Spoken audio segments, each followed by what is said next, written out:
60 minutes. Rewind.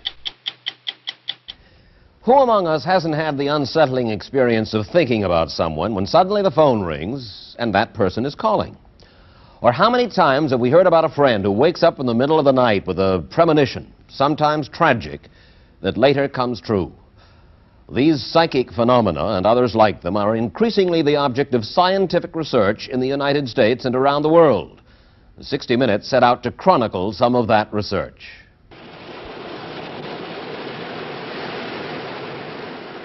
In a research laboratory in Brooklyn, sliced ping-pong balls over a woman's eyes fill her vision with opaque light.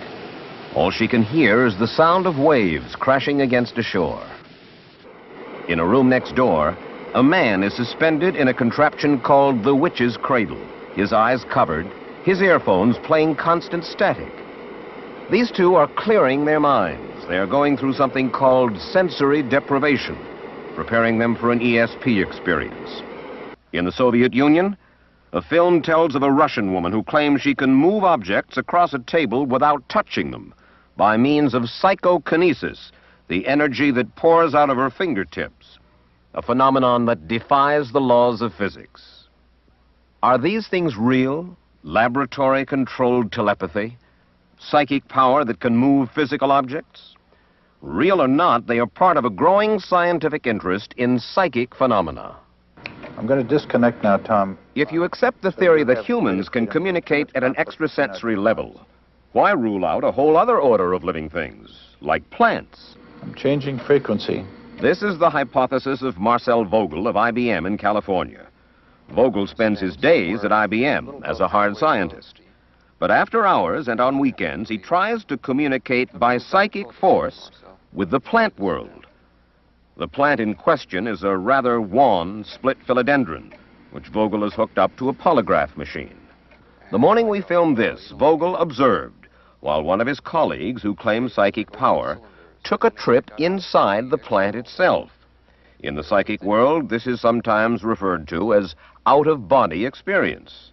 Now, as we are one with the plant, right, let us now look at the cell structure that is present in the stem of the plant. All right, I'm in the leaf. Let me get down into the stem.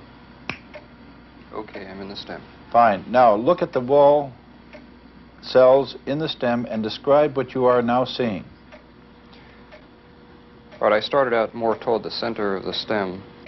Now what I'll do is I'll just go back up into the leaf. There I am. I'm in the leaf now. All right, now I'm out.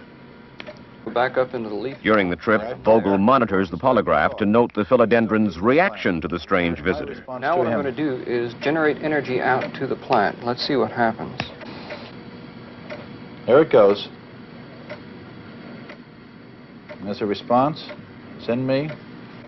The exciting thing is that the plant is not connected to either one of us, but is now a very sensitive monitor of the forces that are within us. It's dark. It's dark. Vogel and his associates believe that plants react to psychic forces around them in a way that can be measured by scientific instruments. An independent research organization in California known as the Stanford Research Institute contracted to study psychic phenomena under laboratory conditions. Last fall, they spent several weeks with a 25-year-old Israeli psychic named Uri Geller, and they cataloged a series of remarkable feats. He went through a series of experiments, but either my skepticism or the presence of two cameras had a negative effect. Although he claims to be able to start broken watches by passing his hand over them, he couldn't start the one we brought with us. But just 2 days ago in a demonstration, they brought me 5 watches, and I fixed all of them. Really? Geller asked me to draw a letter while his back was turned. I drew the letter L, and then he drew something similar. Later, while we were not filming, he psychically bent a knife which was on the table. He had not been willing to try this while the cameras were rolling. He asked me to draw an object while he was out of the room, and he tried to read my mind, to tell me what it was. Okay, I'm going to put 2 things that appeared in my mind, and if I'm wrong, you show me what. the first thing that, when I asked, is it a part of a man, the first thing appeared to me was something like this, like this, like this, like this. And then when you kept repeating the word, a bee appeared in my mind, and I might be completely wrong. Again, I'm saying it to you. And then this changed to another. Okay, if I'm wrong, I'm wrong. This changed to some sort of a bird or something. I'm wrong? You're right. I'm right? Thanks God.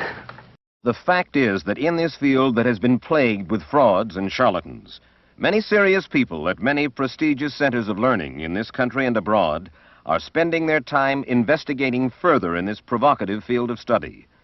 The amount of foolproof, repeatable scientific data so far has been negligible, but the work continues and the interest grows.